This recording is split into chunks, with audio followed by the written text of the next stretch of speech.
கோதுமை ரவா உப்புமா எப்படி செய்யறதுன்னு பார்ப்போம். முதல்ல கோதுமை ரவையை வந்து நல்லா வறுத்துக்கணும். வறுத்துட்டு அதுக்கப்புறம் வந்து அதை தனியாக எடுத்து வச்சுட்டுறணும். இது வந்து ஹெல்த்தியான ஃபுட்டு, ரொம்ப நல்லது. இது மாதிரி வாரத்துக்கு ஒரு நாள் நம்ம வந்து ஒவ்வொரு நாளைக்கு ஒவ்வொன்று சாப்பிட்லாம். டிஃப்ரெண்ட்டாகவும் இருக்கும்.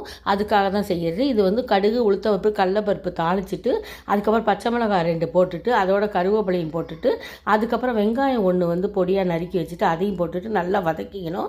வதக்கினோன்னா தேவையான அளவு வந்து தண்ணி ஊற்றிட்டு உப்பு போட்டுக்கோங்க. ரொம்ப தண்ணி ஊற்றாதீங்க, அதுக்கு தேவையான அளவு ஊற்றிக்கோங்க. ஊற்றிட்டு வறுக்கிறது எதுக்காகனா தேவையான அளவு உப்பு போட்டோன்னா நல்லா கொதிச்சிக்கும் போது எடுத்து போடுங்க. வறுக்கிறது எதனால நல்ல உதிரியாக வரும் உப்புமா, சூப்பர் டேஸ்ட்டில் இருக்கும். இதுக்கு சாம்பார் சட்னி எது வேணால் தொட்டுக்கலாம். இது மாதிரி நல்ல சிம்மில் வச்சு கலரினிங்கன்னா உதிரியாக உப்புமா இருக்கும், சூப்பராக இருக்கும். அதனால தான் வறுக்கிறது.